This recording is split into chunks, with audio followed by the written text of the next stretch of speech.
আসসালামু আলাইকুম everyone. Cook with অর্পার আজকের আয়োজনে আপনাদের জন্য নিয়ে এসেছি একটা ম্যাজিক্যাল রেসিপি। ম্যাজিক্যাল বলছি এই কারণে, এটা বেক করা হবে একসাথে, কিন্তু হয়ে যাবে দুইটা লেয়ার। একটা হচ্ছে ইয়াম্মি পুডিং আর একটা চকলেট কেক, আর এটার নাম হচ্ছে চকলেট পুডিং বা চকো ফ্ল্যান পুডিং। আর বেশি কথা না বলে সরাসরি চলে যাচ্ছি মূল রেসিপিতে।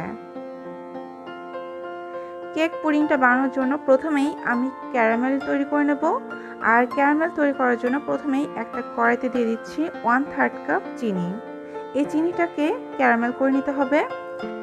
চুলার আঁচটাকে আমি মিডিয়ামের থেকে একটু লোতেই রেখেছি, আর চিনিটাকে নাড়াচাড়া করা যাবে না।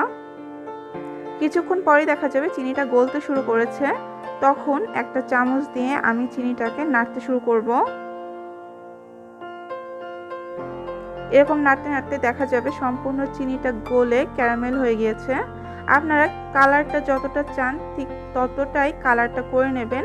খুব বেশি কালার আনতে যাবেন না, তাহলে কিন্তু চিনিটা ক্যারামেলটা পুড়ে যাবে, আর পুড়ে গেলে কিন্তু পুডিংটা খেতে একদম ভালো লাগবে না, তখন পুডিংটা খেতে তিতা হয়ে যাবে। আমি আমার ক্যারামেলটাকে এরকম পর্যায়ে কালারটা রাখতে চাচ্ছি। আমি এটাকে এখন নামিয়ে যেই বাটিতে ক্যারামেলটাকে সেট করব সেই বাটিতে সরাসরি নামিয়ে নিচ্ছি। এই তো এই বাটিতেই আমি আজকে কেক পুডিংটা বানাবো, সেই জন্য বাটিটাতে আমি ক্যারামেলটাকে সেট করে নিয়েছি। আর আমার ক্যারামেলটা কিন্তু সেট হয়ে গিয়েছে। এখন এটাকে একটা সাইডে রেখে দেব। এবার আরেকটি পাত্রে আমি 2টা ডিম ভেঙে নিয়েছি, আর আমার ডিমগুলো কিন্তু রুম টেম্পারেচারেই আছে। এখন এই ডিমের মধ্যে দিয়ে দিচ্ছি 1/3 কাপ চিনি। একটা হ্যান্ড উইক্সের সাহায্যে চিনি এবং ডিমটাকে খুব ভালোভাবে বিট করে নিচ্ছি। চিনিটা যখন ডিমের সাথে খুব ভালোভাবে গলে গিয়েছে, তখন আমি এখানে দিয়ে দিচ্ছি এসেন্স। আমি এখানে স্ট্রবেরি এসেন্সটা ব্যবহার করেছি 1/2 চা চামচ। আপনারা যে কোনো ফ্লেভার ব্যবহার করতে পারেন। এখন আমি এখানে দিয়ে দিচ্ছি আগে থেকে জাল করে রাখা গরুর দুধ। আমি এখানে 1 লিটার দুধকে জাল করে 1/2 লিটার করে নিয়েছি। দুধটাকে জাল করে ঘন করে নিতে হবে, আর দুধটা কিন্তু এ পর্যায়ে পুরোপুরি ঠান্ডা করে নিয়েছি।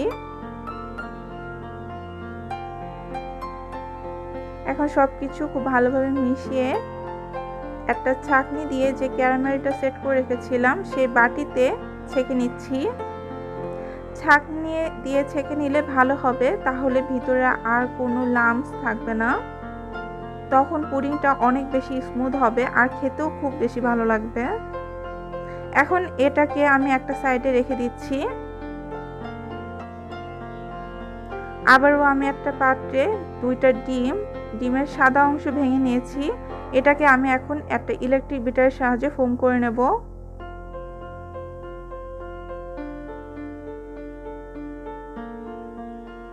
কিছুক্ষণ বিট করার পরে আমি এখানে দিয়ে দিচ্ছি 1/2 কাপ চিনি।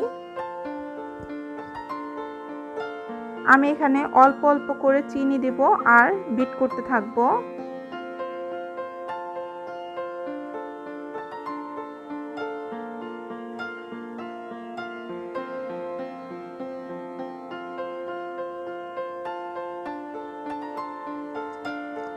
আমি 1/2 কাপের থেকে একটু কমই চিনি দিলাম।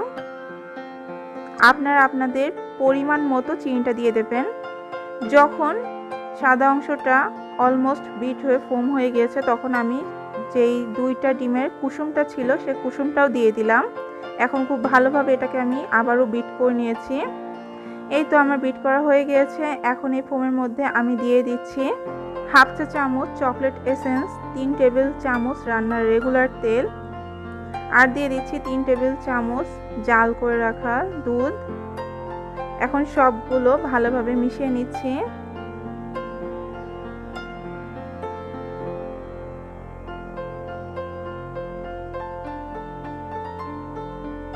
যখন সবকিছু খুব ভালোভাবে মেশানো হয়ে গিয়েছে, তখন একটা চালনির সাহায্যে শুকনো উপকরণগুলো চেলে নেব।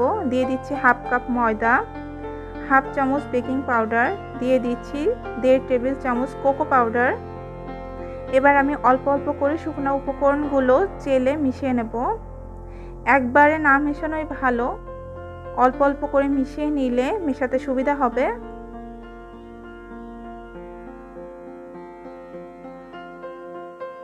খুব আস্তে ধীরে সুস্থে এটাকে মেশাতে হবে। খুব বেশি এলোমেলোভাবে নাড়াচাড়া করা যাবে না, তাহলে কিন্তু আমরা যে ডিমটাকে ফোম করে নিয়েছি সে ফোমটা নষ্ট হয়ে যাবে এবং সেটা আবারও লিকুইডে পরিণত হবে।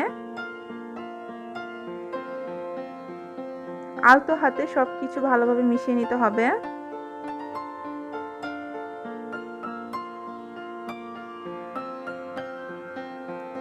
এই তো আলতো হাতে আমি সবগুলো উপকরণ খুব ভালোভাবে মিশিয়ে নিয়েছি।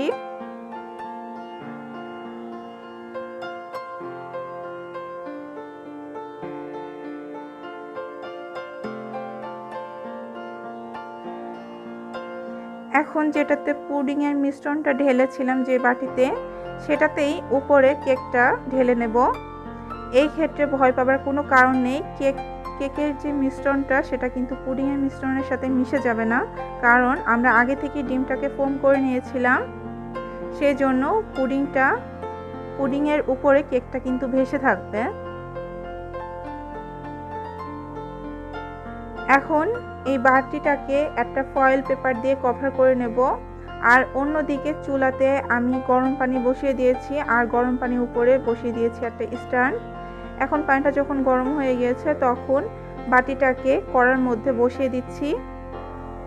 খেয়াল রাখতে হবে বাটির মধ্যে যেন কোনো পানি প্রবেশ না করে। আমি ফয়েল পেপার দিয়ে কভার করে নিয়েছি। এবার একটা ঢাকা দিয়ে এটাকে মিডিয়াম লোতে রেখে 30 মিনিটের মতো আমি স্টিম করে নেব। ফিরে আসছি 30 মিনিট পর। আমার 30 মিনিট লাগেনি, 25 মিনিট পরে আমি ফিরে এসেছি। আর এই যে দেখুন আমার কেকটা কিন্তু ফুলে গিয়েছে, উপর থেকেই দেখা যাচ্ছে। আমি এটাকে সার্ভ করে নিয়েছি। আমার পুডিংটা কিন্তু ঠান্ডা করে তারপর আমি একটা প্লেটে সার্ভ করে নিয়েছি। আর এই যে দেখতেই পাচ্ছেন কতটা সুন্দর লাগছে। উপরে ক্যারামেল, তারপরে পুডিং, আর সবশেষে চকলেট কেক। এটা কিন্তু খেতে দুর্দান্ত স্বাদ। ছোট থেকে বড় সবাই কিন্তু অনেক বেশি পছন্দ করবে। আর এই চকলেট পুডিংটা বানিয়ে পরিবারের সবাইকে কিন্তু চমকে দিতে পারেন। দেখতে যেমন সুন্দর, খেতেও কিন্তু অসাধারণ। আশা করছি আমার আজকের রেসিপিটি আপনাদের খুব ভালো লেগেছে। চেষ্টা করেছি খুব সহজভাবে দেখানোর জন্য। আজ তাহলে এখানেই বিদায় নিচ্ছি। আল্লাহ হাফেজ।